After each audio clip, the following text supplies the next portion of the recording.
Welcome to the Pretense of Justice with hosts Carmen, Roland, Sherry, and Sonia, where we discuss current events, controversies, and all things justice as we advocate for injustice. Let the justice begin.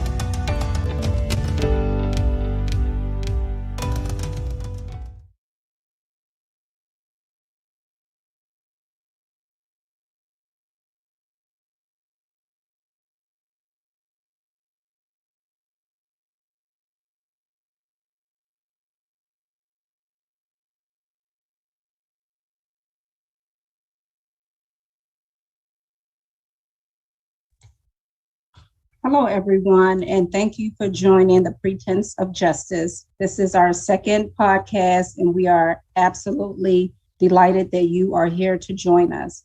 Tonight, we have, as my host, we have Mr. Roland Carter, and he will be bringing to us current affairs. We have Ms. Sonia Robertson, which will be bringing conspiracy theories. We have Ms. Sherry Williams that will be representing the younger people and giving her point of view from a younger person's point of view. And of course, I will be bringing news and information from prisons, jails, camps, and cages. And I pass it over to Mr. Roland Carter. Thank you. Good evening, everybody. One thing that I wanted to bring up this evening is this current event happened back in September of 2021. And what the issue was there was some students at a Kansas City, Missouri area high school. And it was the name of the school is Park Hill South High School. And the students had a petition going around to bring back slavery. And once the school authorities found out about it, these students were reprimanded. They were suspended from school for, I believe, 180 days. And it was four of them. They were all on the football team. And back in November, which was like 2 months after the incident happened, they actually got lawyers. I guess the parents probably went and got some assistance from some attorneys, and they went to and filed a lawsuit against the school board for violating their First Amendment due process and equal protection rights laws. The thing is, how is it that in the year 2021, 22 now, and I mean, we see it going on all over the place. How is it that you can think that it's okay to have a petition going around to actually bring back slavery, where you have Texas and Tennessee and places like this where they don't even want you to talk about civil rights anymore because they claim that they don't want their children to know, what was going on back then because it's bringing harm to them. But yet you have some other students who are in high school who think it's okay to send around a petition to bring back slavery. And then they, on the other hand, go and sue and say that it's violating the First Amendment. So I just wanted to throw this out to the panel here to see what you guys think about this. If anybody has any input, you can go ahead and say it.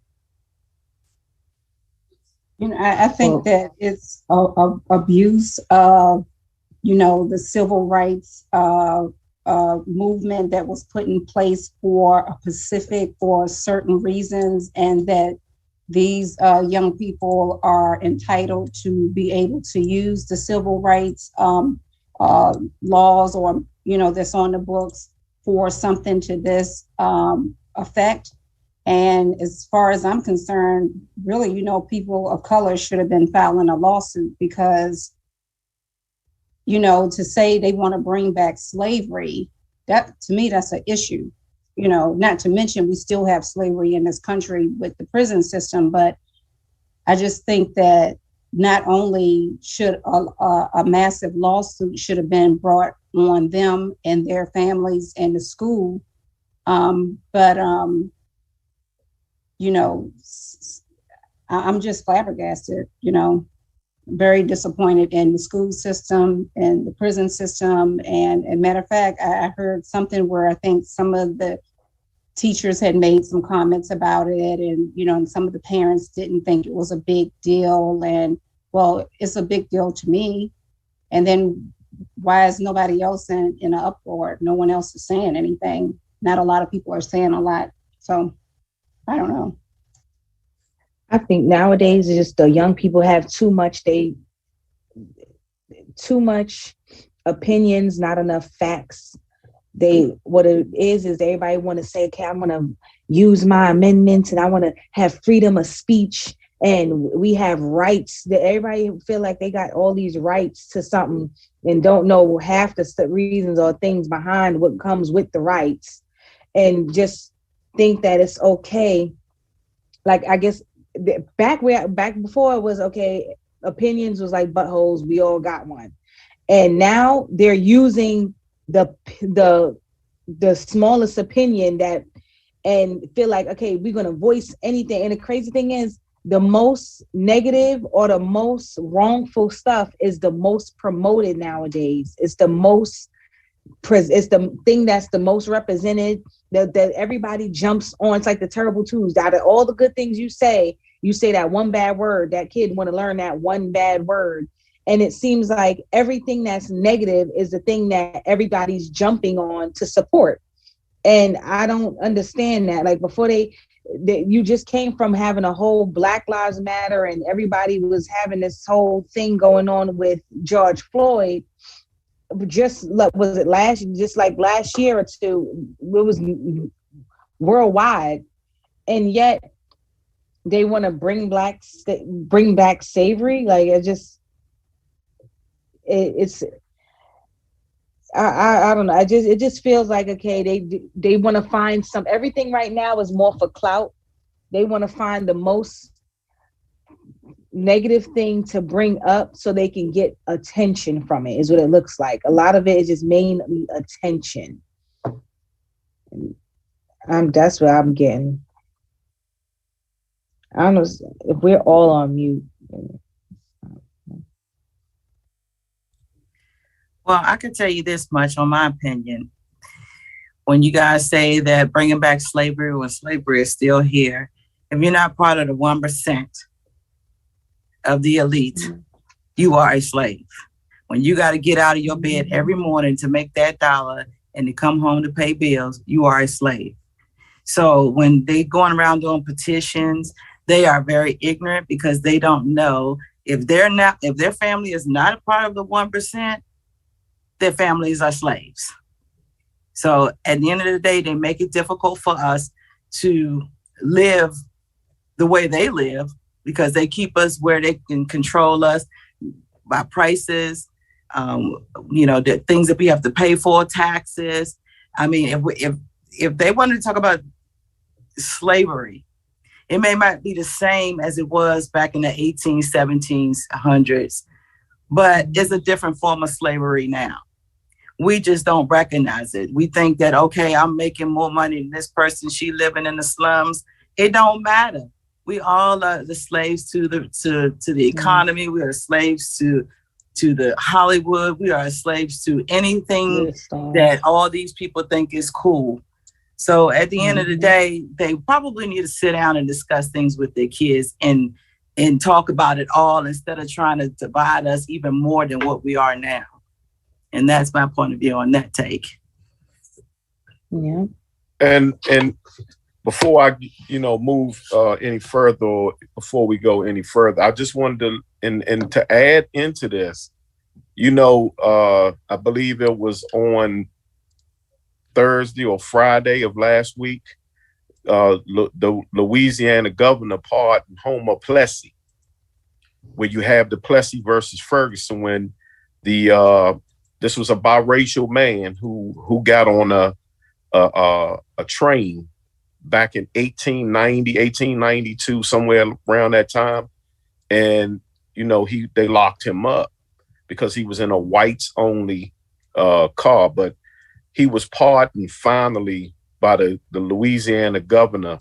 I believe it was either Thursday or Friday of last week, but it goes into what happened was, the Louisiana, this was because of Jim Crow, and the Louisiana Supreme Court held up the conviction and saying that, this didn't violate his 14th Amendment to due process, and that everything was separate but equal, which is, we know that's BS now. And if you heard when I said something about those the ones out there in Kansas City, they filed a lawsuit saying that they due process, their 14th Amendment was being violated because they was talking about putting people back in slavery. And it's just so crazy how some people think that some laws apply to them and for them only. Mm-hmm. And then when it comes to another group of people, they really don't have those rights. And it goes to speak to what Sonia was just saying, that, the 1% are the ones that are actually free, and then everybody else are slaves. So these are things, when we're talking about the pretense of justice, these are the things that we have to still continue to look at and to continue to stand up against, because it doesn't make any sense that in this day and time that all of this stuff has never went anywhere. It just got more sophisticated as a few of our elderly people or older people, our people who have been around for a long time, they basically saying it's not Jim Crow, it's James Esquire Senior. I'm Junior now. What does that mean? Well, Jim Crow is the laws where they practice separate but equal, and you more or less people of color were in the status of being second and third class citizens, and basically what you're seeing right now is the same thing with this thing with the voting rights. You have people dying and getting killed over trying to vote. And here they are right now. We right back at it. You take, for instance, back in 2007, where you had the whole Senate, 98 senators that were there. I believe 2 were out because of sickness or something like that. They all voted to keep the Voting Right Act going. And here now you have where 48 Democrats want to keep the voting rights going, and you have all of the Republicans saying no. So how is it that back in 2007 it was all right, but now it's not? So, those type of people that want stuff to go back to the way it was, that's just in my opinion. They just need to kick all of them out of Congress and start fresh, because they have no interest in taking care of the American people.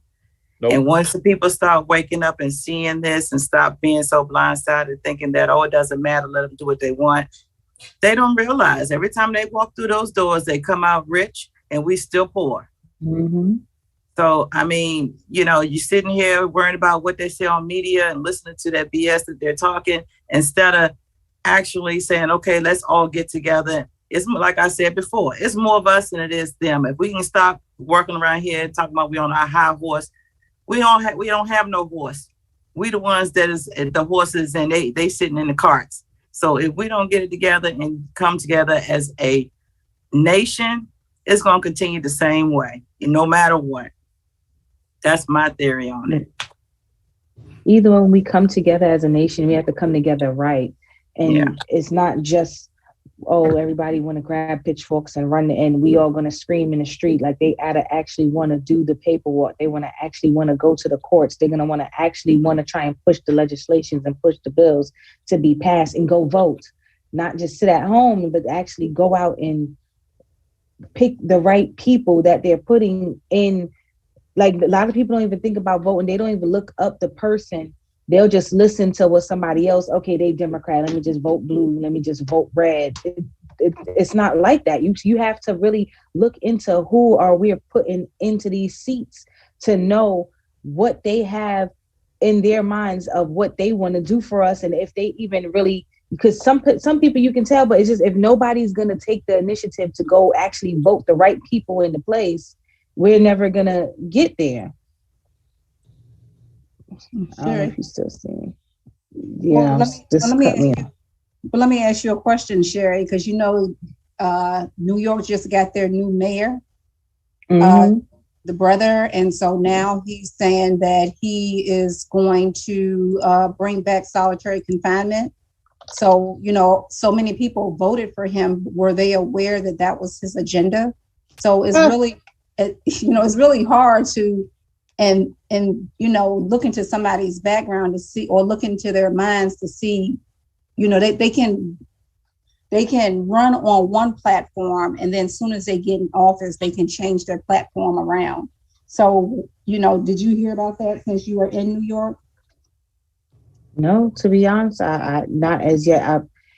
The news that day is fake news. Everybody's too busy worried about coronavirus and stuff. They're not even talking about the politics or who we just voted for, who just put into law. That's why it's everything that really matters is so suppressed that it's like, I think they do it on purpose. They sweep us and they sweep all the real stuff under the rug so we can watch who's Cardi B's new show is going to be, or like, what type of, if Beyonce is going to have it, like, that's not real news. That's not news.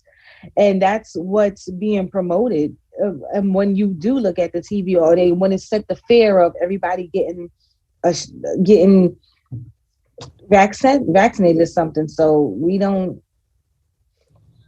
I haven't heard of it. Okay, well, young lady, I would recommend that you Google that, and so I'll wait on your response later in the show. Thank you. I'm trying to. All right, so Roland, what's your next thing that you got going on? That's it. Those are the only two topics I wanted to bring up, because you can see how it ties in with one another, and it's just showing you how, we the more things change, the more they remain the same. So, the same thing that was going on 100 years ago is still going on right now. It's just more sophisticated. And it has more bells and whistles and things to hide behind, and it's really unfortunate because, I told myself that I wasn't going to use the phrase or the word woke anymore. And so now I'm going with, conscious. There's not a lot of people that are conscious. And I know for me, I don't watch the news. I do, read the newspaper. I do read articles and things of that nature, but I do not watch the news. And because I don't want to be brainwashed and sidetracked with just what they only want me to hear. And I think that's why, a lot of times, Sonia and I, we have a lot of deep conversations about what they label as conspiracy theories. And a lot of the stuff is the truth, but they label it that way. Sonia, did you want to bring up anything on conspiracy theories? Well, first off, you had, and I can't think of the guy's name at this point, but guy running against Governor Newsom in California, this black guy. And, he was making it, so great, like he was, going to win. And now you see him on commercials promoting all kinds of stuff. I'm like, was that a conspiracy? Were they just doing that just to make like he's had somebody to run against him? I mean, California is a hot mess. You got another Black person who was running in Arizona for a Senate seat, and they caught him on hot mic saying he just saying whatever to get, people in his corner. And, my favorite people that I like, I listen to all the time, the Project V, caught them on mic. They pushing them aside saying, oh, whatever they got going on is conspiracy. They're actually really doing real journalistic work. All these people that you're looking at on all these different shows is a distraction from what's really going on. And also to comment on the person who made a comment about leadership, we haven't had a leader in a long time. Everybody said we had a leader in MLK. And to be honest with you, maybe he was a good guy. I wasn't living back then. But at the end of the day, I wouldn't want someone to lead me down a hellhole. And I really like Malcolm X. And it wasn't about the Black people. It was about a community as a whole. And if he was still here, I think things would have been a lot different in trying to get us all into one thought pattern of learning how to stick together and making this community a better place. So that's my comment on that. Finding someone else who's out there trying to make a difference. I have not seen one yet since Malcolm X. And that's my comment on that. Since Malcolm X. Since your sister. Well, yeah, but we got to start from each corner of the United States and work our way across. Because I'm gonna tell you, it's going to be a hard job trying to get people to see what's really going on. You still got people walking around here with Halloween stuff on, and out their mind. You can't go places because they want you to have on all that Halloween stuff, and they know who wants to do all that. Yes. What Halloween stuff are we talking about? The one that you put on your face. Mask. That's right. That's right. Well, I've just to touch on the fact of what they were saying. Well, I think Roland was talking about when everything is new and it's just advised to be more sophisticated. That's the whole, when we was going into the prison system, they made it seem as if it's still slavery, they just turned it into, it's a rehabilitation center. They supposedly supposed to make it where they force people to work because they make you get up and they try to give you a routine of life and have you doing, they put it in the paperwork and had people pass off the reforms this reformed slavery because people is thinking, okay, we're going to lock away all the bad people and have them changed to doing the right thing. They're going to go to prison and learn their lesson, and they're going to be forced to go to schools and to get jobs, and they have a set schedule. That's why they have meal times and all that stuff. The paperwork is placed real nice for the prison system. It's all really, it's set up real nice for the prison system. So when it was passed and people was trying to sign off on it, when it was approved, it's because they put it down as this is rehabilitation when it's nothing but slavery. They just putting everybody right. They targeting certain people. They targeting everybody that they want to be in there. They're using the shows. They're using the media to have people to, the more you present, it's brainwashing. They already had it from brainwashing from using the media. You want to use these type of TV shows, use the type of music. All the music now is just negative. You don't hear R&B is not even R&B anymore. R&B is just it's like a soft rap. Like you don't hear nothing about love and romance and shared love and environment, communities coming together. Everything is just money, money, money, hate. And if somebody ain't hating on you, you doing something wrong. And nothing is bringing people together anymore. It's all dividing us, and they don't see how they're constantly dividing us to put us back so it can easily be funneled into the system that's supposedly rehabilitation when it's nothing but slaves. Because when you're in there, especially if you're coming from a New York jail, or like the East Coast jails are the worst. Seeing how they have Rikers overpacked, how they have, I think at one point Danbury was overpacked, but that was like going into the federals. The systems, the counties out here are terrible. Manhattan's county is terrible. They keep you in for way longer than what you're supposed to see the judge. I believe it's like a 42 or 48 hour, or 72 hour time frame or something that you're supposed to wait before you could see the first judge. And then you're not getting food. They got nobody's cleaning in there. It's disgusting. It's all disgusting. And so I don't know how can you rehabilitate and not have a revolving door when all they do is promote violence, and everything that's promoted is all to hate each other music. It just makes and sex. It's 30% of the whole internet is all sex. Like there's nothing positive going on anymore. So someone named Michael has a question, and he says, and this is to you, Sonia, but I would like to chime in when you're done. He says, who is to bring people together? There is no leadership in our communities. So how would you answer that statement? Well, just like I said before, I mean, there has not been no real leader, outspoken leader, who has reached across state lines or racial lines in decades. And I have not seen one since. I mean, it's too many people who wants to be the leader, but instead of trying to just be the leader, they need to put together look, okay, you got looks like Carmen. Okay, here you are. You want to make change.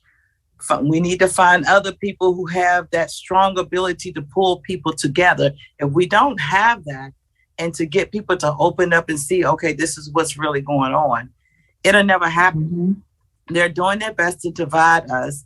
You got too many people their head is in the clouds and they have no idea what's going on. You just got a mayor in New York somewhere, I think it was Manhattan, who was saying, why keep people in the prisons and keep people in prisons and let them come home and stuff. And you got people murdering each other. I seen one woman just got robbed, trying to steal her pocketbook. She was 80 years old. I think they're trying to corrupt this country to the point where we're end up having a civil war against each other. And guess who's all laughing? The 1%ers. So when you say, how do we do this? Hey, we need to grab petitions and say, look, everybody, let's go to our own county meetings. And then we have a representative from there, and then moving on to each state and try to come together as one, because we're not going to do it if we keep letting these puppets tell us what to do. Now, as far as finding one, who's to say? I have not seen one that can be the top man or the top dog. But we won't know that until we start focusing on the community aspects and then bringing it to a statewide and a nationwide atmosphere where people start waking up and working together as a team. You got too many people who wants to be a leader, and instead of just coming together as one, and let's do what we have to do to make this country a better place for our children and our children's children, because right now it's a hot mess. It's no joke. Everybody knows that I have a book coming out, which is behind me, The Pretense of Justice. And it talks about my experience in the injustice system. And the main reason why I was placed in the injustice system is because I was a leader in our community. And so what I would say is there needs to be more leaders, not just one. Yes. Not just one. It should be many.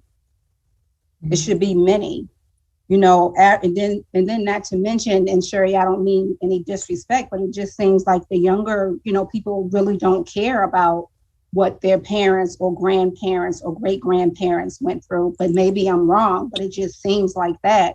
So now they did get out there when Mr. George Floyd, when that went down, and Miss Breonna Taylor, and that went down. And I felt really, good about that. And I'm not going to take that from them, but it needs to continue. It needs to continue. And it's really unfortunate. And then I keep hearing people talking about, get to the polls and vote, get to the polls and vote, get to the polls and vote for who? Who you going to vote for? Because like I said, they can do a switcheroo. And then the next comment that Mr. Michael is saying is that the prisons are income centers for investors.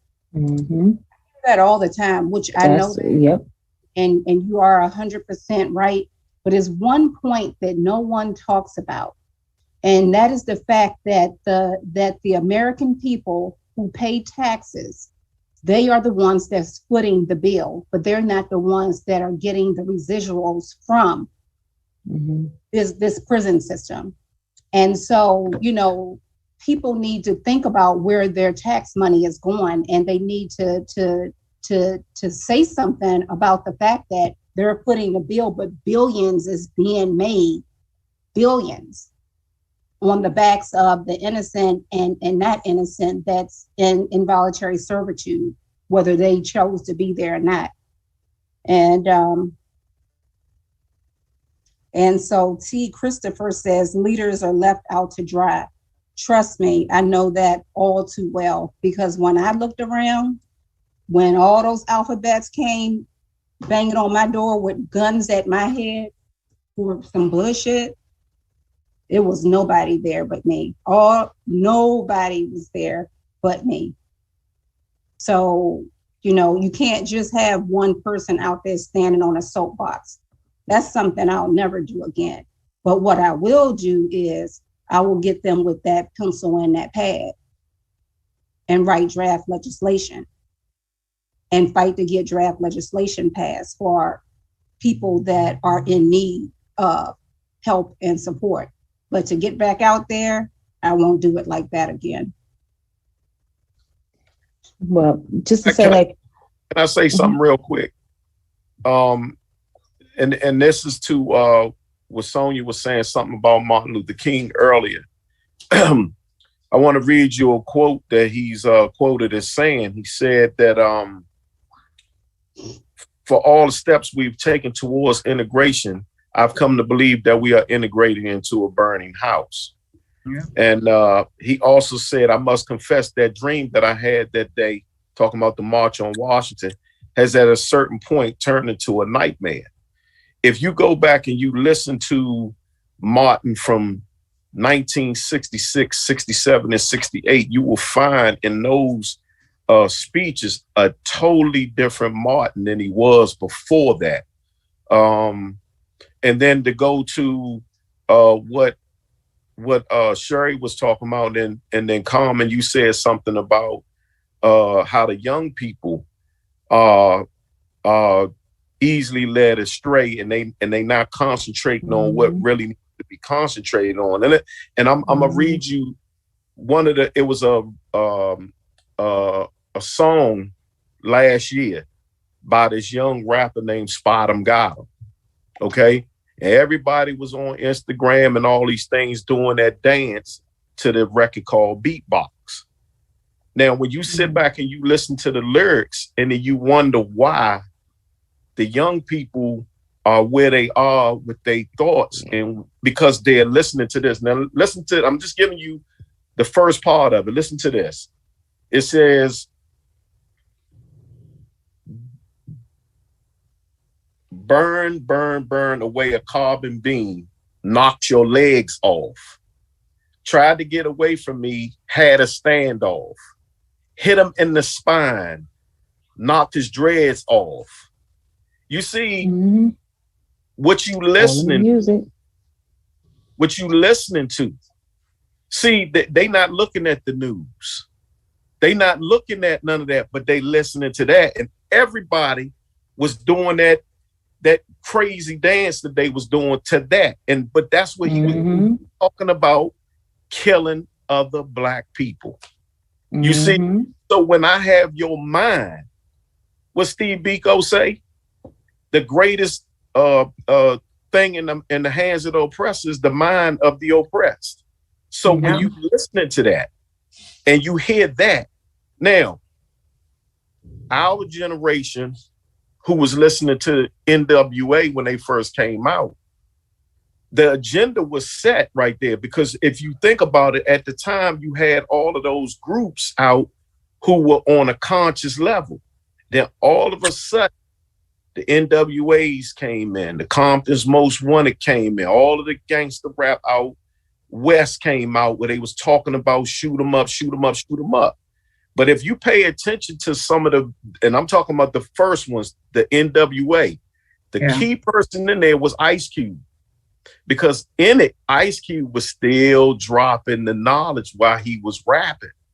And that's why when he went off solo, if you listen to his records, it was nothing but social conscious stuff. Think about it. They was talking about F the police back then, right? What? Think about it. The same stuff is going on, and they telling you back then. You go back to Richard Pryor. Richard Pryor was saying the same thing in his comedy skits. You go to when Ice Cube, and you check this one rap out is called "Who Got the Camera." If you listen to that, you listen to the lyrics. Everything that we see now, where we see a guy running from the cop, and it's on videotape now. The record was called "Who Got the Camera," meaning right now I need somebody to have a camera to videotape this stuff going on. So when we talk about the young people, once again, it's what the OJ say, y'all, to the older people. We got a message in our music.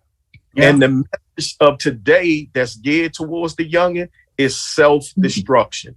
And that's where we are with the youngsters. Yep.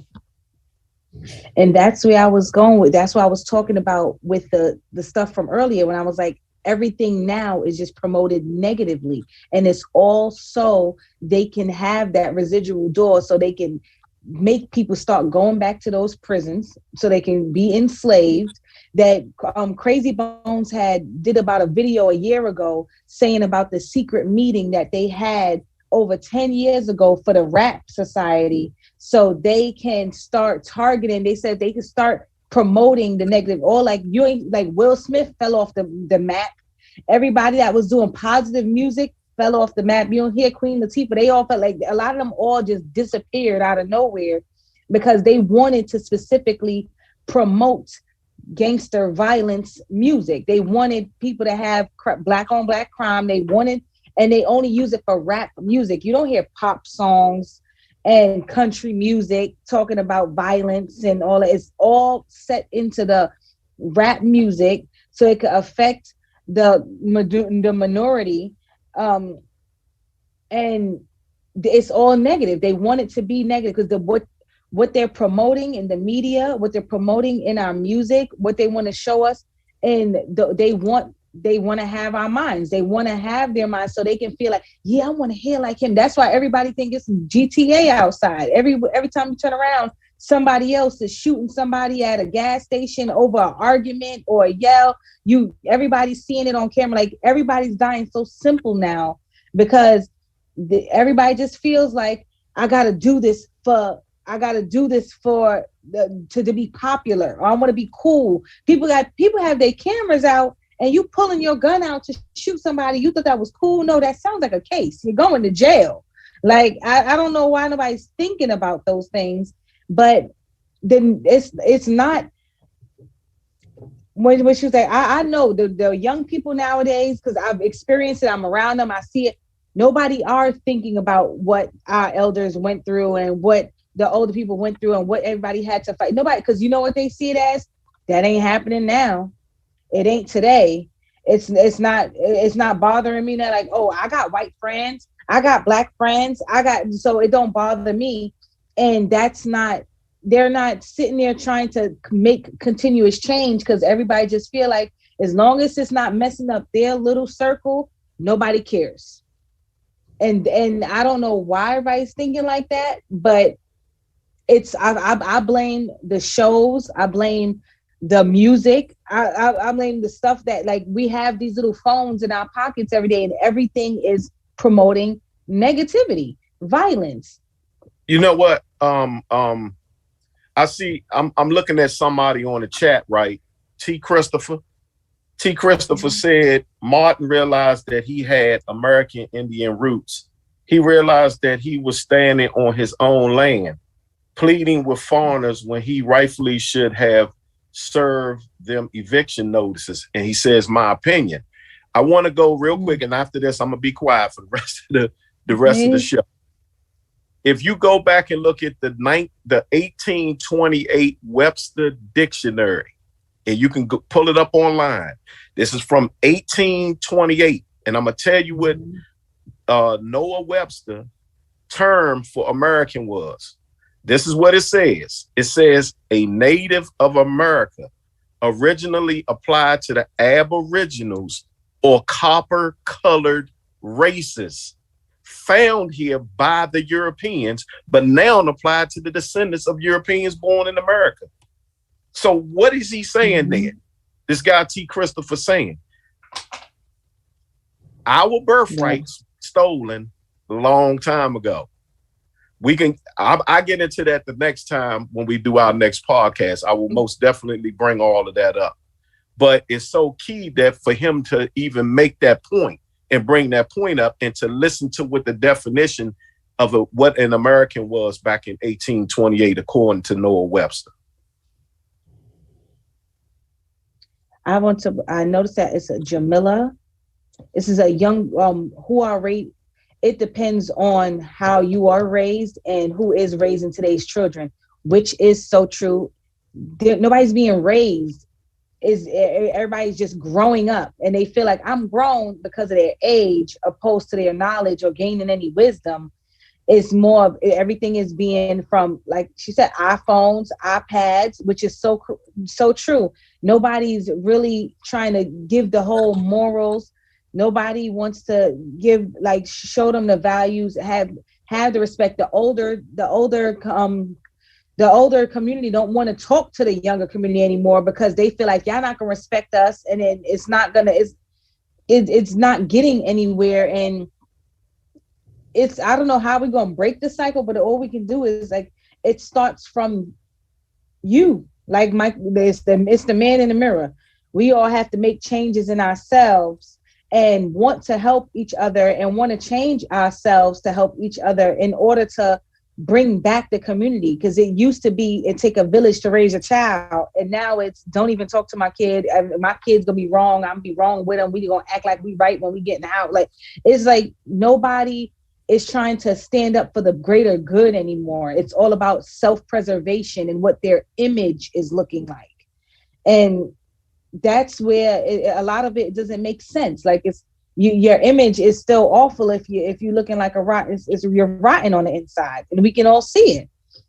It's just they want to make it pretty for the outside, and I don't know, because with being a part of the younger generation and still being, I've grown up and been around a lot of the older people, so I've seen and known the experiences and know what they deal with, and then have to be around the people that I'm around. It's like, okay, wow, I could see it's the dramatic difference. And when you try to talk to them, everybody feel like they just know it. Like, all right, I already, they know what they know through their own paradigm. So they don't want to hear what nobody else has to say.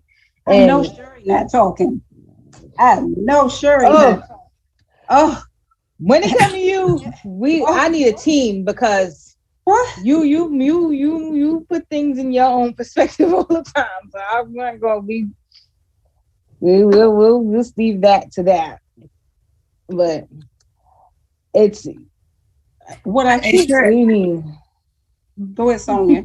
Sure, I'm gonna piggyback on what you said. The thing is, you're talking about how the kids, they're doing what they want to do. The problem is, like I said before, maybe in the past podcast, they took this woman out the household and put her to work. Took the father out the household and said, you can't stay there, because if you're getting some type of assistance, you got to go. that part, it really doesn't matter. The part is, what are you doing to set that example for your child? If you allow that tiger to snatch your child up and teach them all the negative stuff that's out there, you have nobody to blame but yourself. You have to set that example from day one, when that child come out of your womb. Not saying that you read to the child, you talk to the child, you spend quality time. Put that phone away while we're sitting here eating dinner. You know, we do family time. And that's what I do in my household. If one says, oh, I want to play video games, oh, we're not doing that. We're all going out as a family. We're all going to sit at the table and eat as a family. If one person playing a sport and they got a game, we all going to that game. You're not going to sit here while we do things on our own. It's all about, I mean, sometimes on Sunday, that's my me time with my family. We sit there and play Scrabble, or no video games. And they get frustrated with me about it, but it makes them feel like a better person when they're spending that quality time, letting them know that we care. And I have a son who's in 7th grade. He came home to me a couple of weeks ago. He said, Mom, they were in the school. Somebody was in the bathroom smoking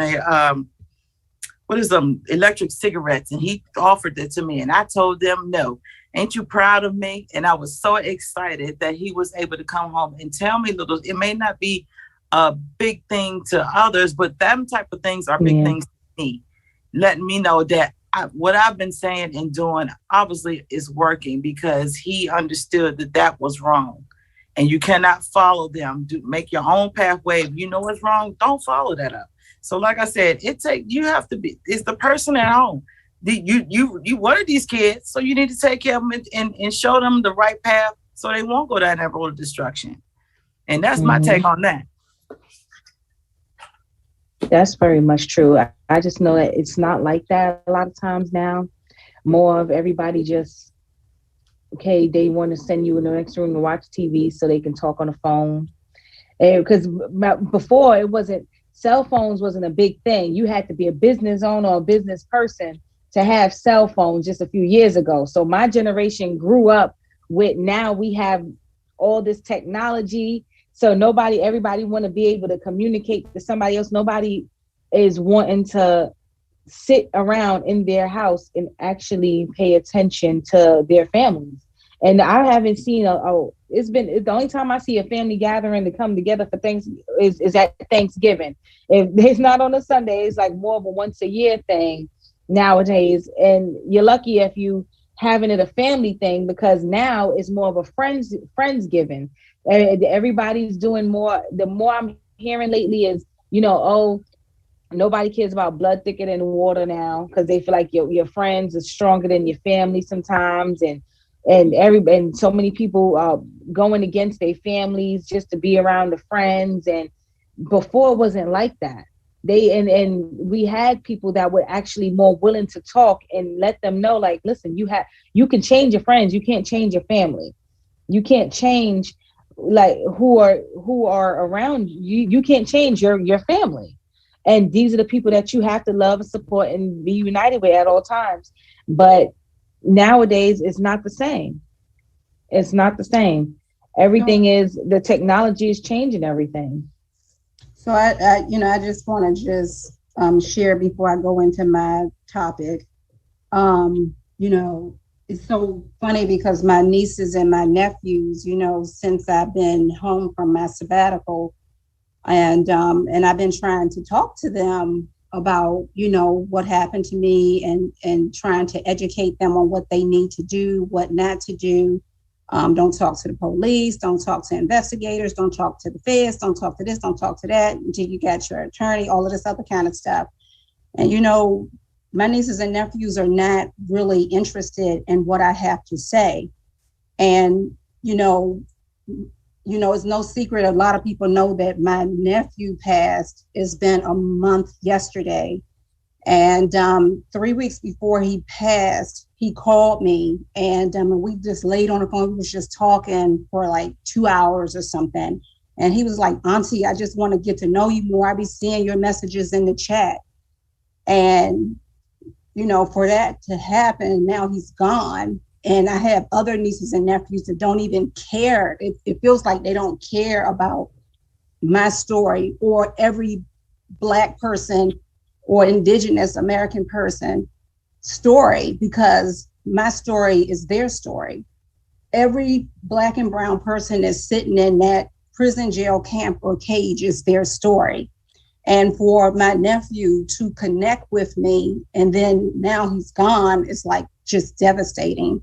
And I just wanted to share that. And I certainly hope that my nieces and nephews are listening. And then if they are, you know, on here right now listening, because they don't be listening when I'm putting messages in chats or nothing. But anyway, I think it's really good that younger people do talk to their parents. Younger people do talk to their grandparents. I remember so much that my grandmother told me and taught me, and that was how I was able to survive in the belly of the beast for 3 years. For, you know, it goes in, you know, I talk about it in my book. Just remembering the, you know, she was part Cherokee, and remembering the native ways that she taught me and my brother. And I was able to survive based on that right there, because I was listening to what my grandmother had to say. So it's really important that, I mean, the youth have to make that initiative too. People can't just blame the parents, because a lot of the parents can't do anything with their kids because, you know, for whatever reasons. But I want to move on to an interesting subject, which is the BOP's director resigned. And this article that I'm looking at is dated January 7th, 2022. And they talked about him resigning in a wake of a highly publicized allegations on the BOP staff. And it includes murder and sexual abuse. It includes, drugs being smuggled in to the prison jails, camps, and cages, sex inside the jails with the guards and the inmates. It talks about a lot of that stuff. And one of the biggest things that in bold, it says people in prison are really reluctant to file grievances because of fear of retaliation. And I think back when, I was the BP queen when I was up in there, BP 9s, 10s, 11s, fouling on them. And I know what that feels like to be retaliated against. And in my book, it goes into details. You know, I was at a prison camp, the top BOP prison camp for women, the same place that Martha Stewart was. And I mean, I was drugged on the floor, strangled by guards, and I'm a lady. You know, I've never experienced domestic violence, and I pray for women who have experienced that. And, and being, strangled till I passed out, it was just a horrible experience.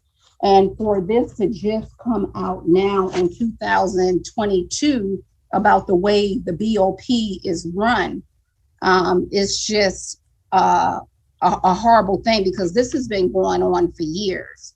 And they talk about, the 1994 Prison Litigation Reform Act, which President Clinton signed into an act, and how it made it difficult for loved ones behind the wall to be able to file grievances and to report abuse. And it took that right away from them. And not to mention that, they don't talk about in this article how they talk about the retaliation, but they don't talk about how these guards lie on you and take your good time away. And they pile up, they call them shots on you. And it makes it difficult, especially when you're going through post-conviction, in court still. You're still fighting your case. And the first thing the judge does is ask, okay, well, what, let me see this person's record while they've been in, a prison, jail, camp, or cage. And the judge just automatically believe it if that person file is so thick, only because they was fighting for their lives with the ink pen by reporting abuse. I mentor, men and women and juveniles. but to hear grown men, and that's why Roland, I'll be saying I need you to help me do peer mentoring here, because to hear grown men say, I saw people being raped, I was raped. Like, what do I tell a man like this telling me that he was raped in prison? Like, I don't know what to say. And to find out that he did do remedies to try to get help from the BOP, and nothing was done except more abuse. And to think the fact of the matter that people be hearing about murders in the jails, but a lot of times it's those guards that are murdering people, because I know what it felt like when they were strangling me and drug me across the floor until I blacked out. I'm like, I'm going to see my maker today. And then the worst thing about that was when I came to, and I heard some women, because I heard the guards say, everybody get to their cubes, because we didn't have cells. We had like little cubes or something, because it was a camp. And I heard these women saying, I'm not going anywhere. I'm not going anywhere. And so finally, when I got myself together, the sad part about it, which circling back around that we need leaders in the community and stuff like that, the 4 women that was standing up there not moving and telling those guards, we see what you're doing to her, they were all Caucasians. That's the worst part about the story. So for us to say that we need leaders and this and that, we need a leader or leaders, we gotta figure out what we're doing to one another. Sherry, I heard you say, shooting people in the gas station and this and that and this and that. There's a lot of, black on black stuff that's happening too. That's not cool. Mm-hmm. And that's because I know I was heartbroken when I found out that it was Caucasian women that was up there saying, I'm not moving. We see what you're doing. And I may not be sitting here today if they would have moved. The whole thing is, it is a lot of, it starts with us. We have to, when is Black people going to matter more to Black people? Because even when you're going to the rallies, even when you see all the marches, even when there's people fighting for Black rights, it's mainly Caucasian people that's there. They're the ones frontline a lot, trying to help Black people care more about Black people.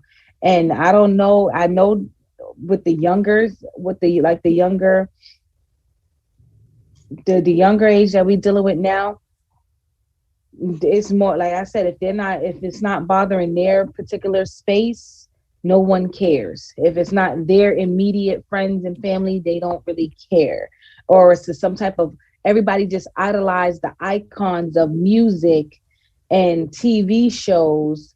They'll cry if somebody on their TV show had died, but they don't care if the person 2 doors down, the same color, had just had a whole house fire. And just like there's just yesterday there was a massive fire in the Bronx, killed 17 people. So I want to touch on that, because I do feel bad. I guess send our condolences to their families and friends. That's a lot. It's one of the biggest fires that have happened in New York in years. I can't say decades. I recall there was like another one, but this one killed 17 people and 9 children. So and I don't hear too many people talking about that. You don't hear too many people talking about that. They're more worried about what's happening socially with TMZ or the Shade Room, or it's like, it's more of the gossip of reality stars, opposed to us caring about each other or caring about trying to get better leaders in the doors. That's because we say we need leaders, but every day people are still getting elected. People are still getting put into these chairs. People are still getting put in that. So if we actually start paying attention to who we're actually putting in those positions, or actually going out to vote and looking into who is coming up into the elections and who is going to be going to the next housing chair, that's looking to be the next senator, the next mayor, because those are the steps that you have to take going to the presidency. And nobody's paying attention to any of that because everything of media right now, they don't want you to see that. They don't want you, they don't want us to, they want us to stay in this hole where it's only y'all look at these things and play with that stuff, and then we'll handle this over here. They sweep everything under the rug with icons of music, which is promoting nothing but negativity nowadays. Yeah, so I also want to bring up the what do you call it? What people are so afraid of now, and coughing. And I would like to say in this same article that they say that the BOP has reported 275 prisoners and 7 staff members have died from COVID. Nearly 42,000 prisoners and nearly 8,900 staff members have tested positive and recovered. And I just want everyone to know that, I get emails, I get letters, I get phone calls, that the numbers are much greater than that as far as the cough is concerned. But a lot of the loved ones that are behind the wall, they do not want to go to medical. And a lot of the ones that do go to medical, they are being chained to a bed or something to that effect. They're not getting any type of meds or anything like that, but they are getting their temperatures checked. They're not getting their, they have soiled bed sheets, they have soiled clothes. They are absolutely being treated horribly all around the United States.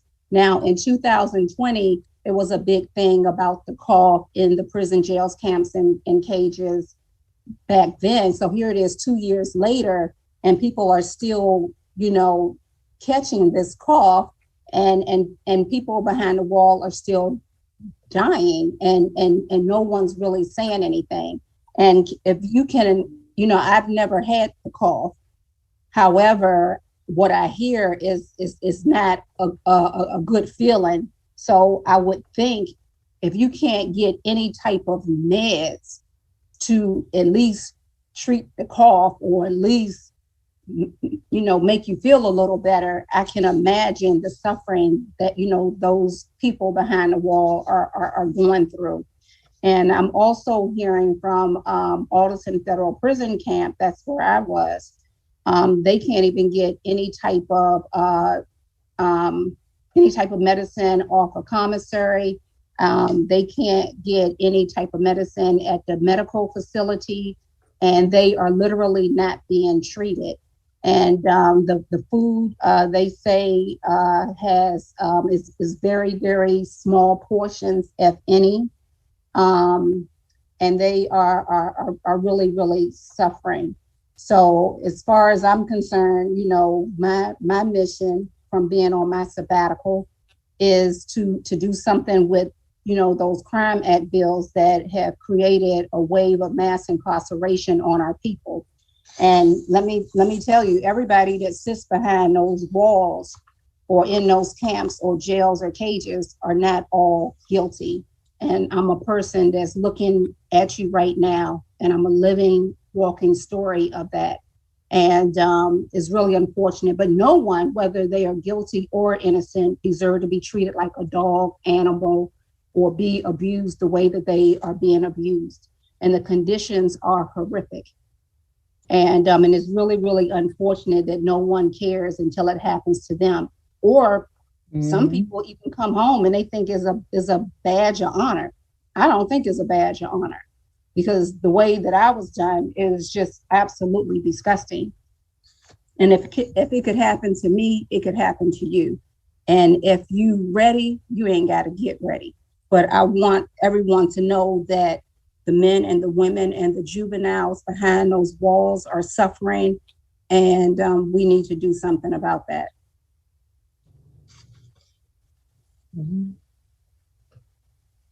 Comments, Sonia? Band together. I saw your face.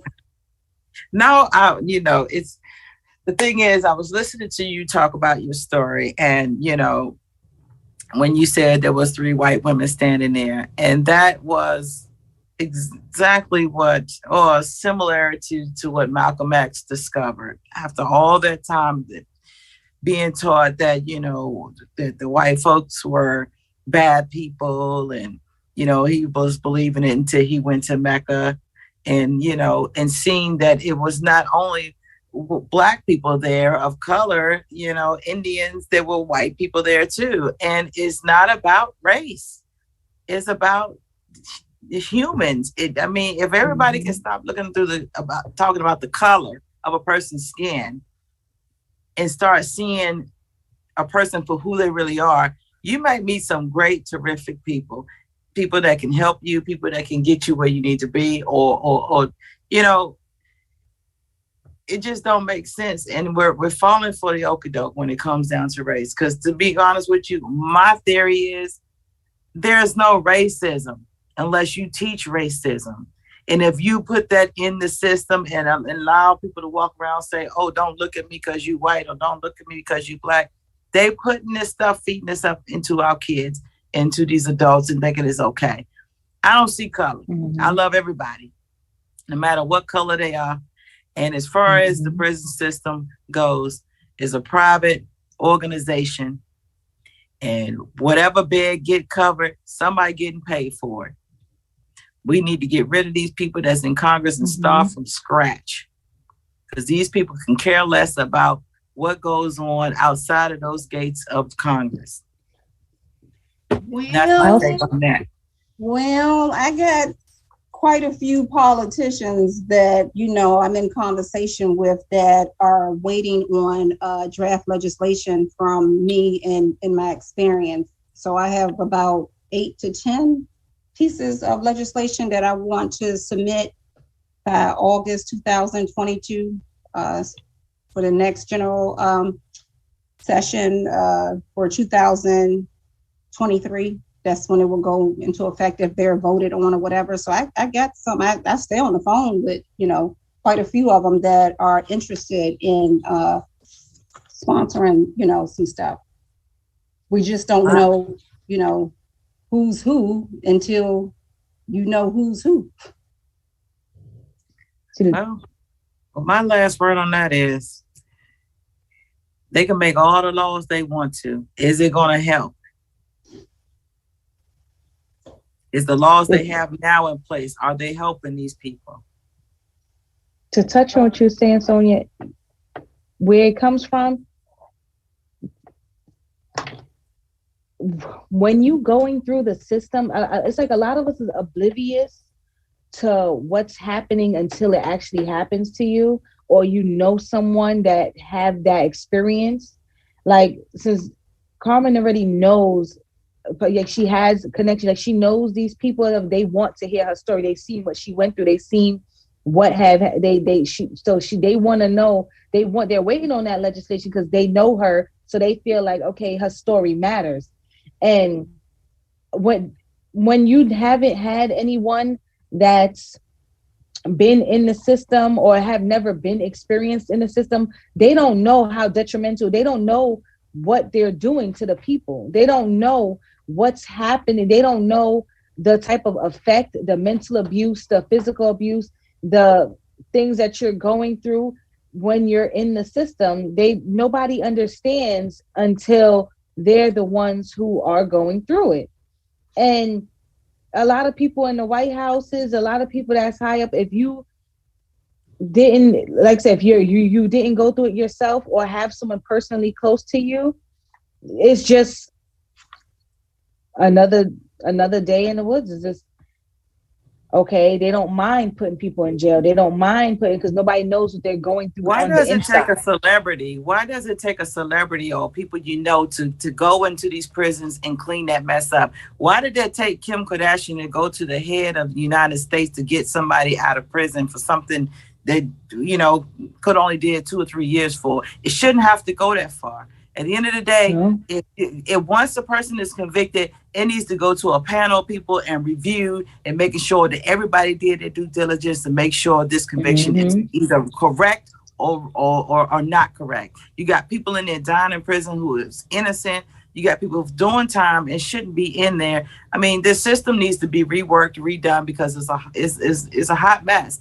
I mean, why should a person have to suspend that time and then knowing that they didn't do anything wrong, and then come back and be affected, and then got to go and fight for themselves all over again to prove their innocence? It shouldn't have to do that. But if I was up there in like I said, a Kardashian, I probably can pull a whole bunch of strings and be walking out of there any day now. And it shouldn't have to be that way. We need to have some type of, just like what Carmen was saying, they have an advocacy now where, where she works, where they, monitoring the judges and what they're doing and the attorneys and stuff like that. That should be all across the United States. And it should be, and if they're doing something wrong, they need to be penalized for that.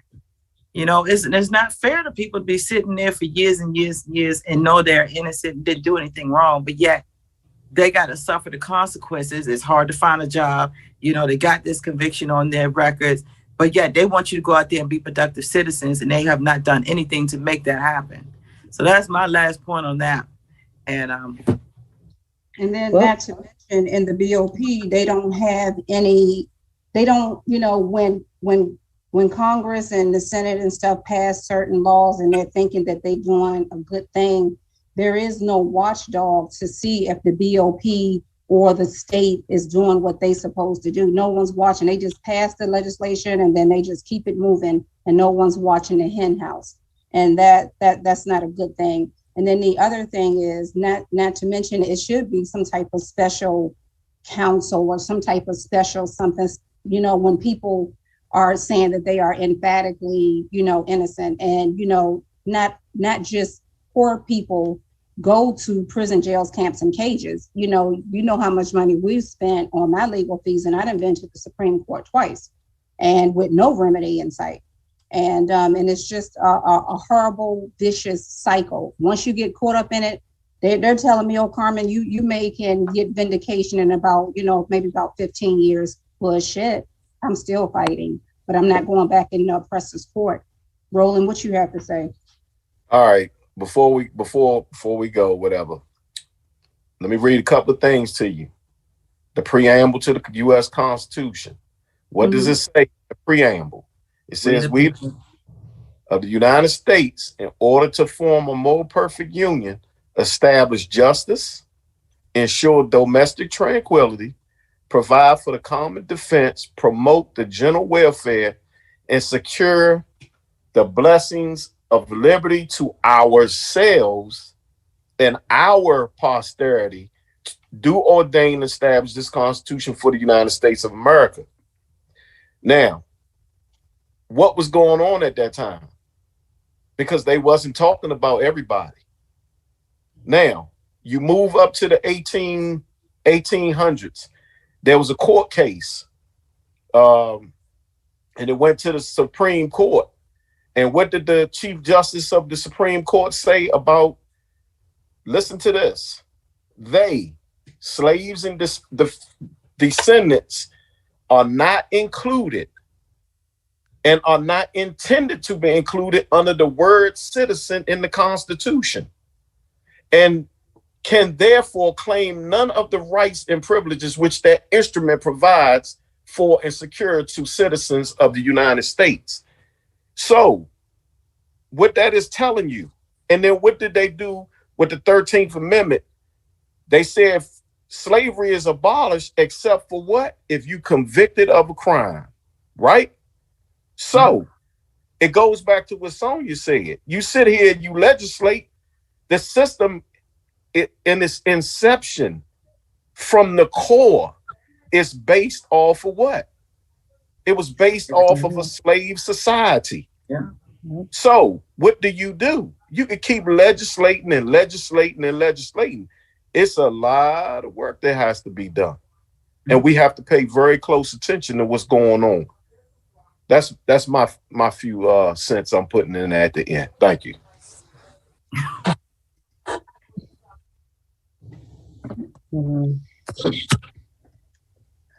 It's one hell of a system. What's your comment, Sherry?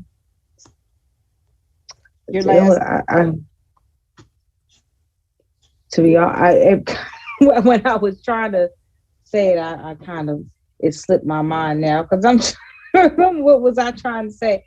But the whole system itself, as we said, it needs to be all rebuilt.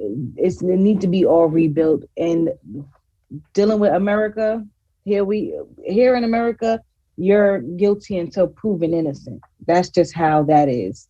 So if they convict you of a crime, you're going to jail for that crime until they find evidence that you was innocent of that crime. It's not the other way around, the way they try to make it seem like, okay, yeah, they have all these things piled against you, because they'll have nothing. Sometimes they'll just be a witness that didn't even remember what you look like, or you could be similar to what someone else looked like, and then now all of a sudden you're in jail, and because they picked you out in a lineup, they wasn't even having to sit in they wasn't sitting in court with you, they didn't have to punch out, but you was picked out in a lineup, and they'll pick like 5 or 10 pictures of a bunch of similar looking people, and it's just not fair. All of it is it's a lot to have to deal with. And I agree with Sonia that it should be a big panel of people that once the cases are all put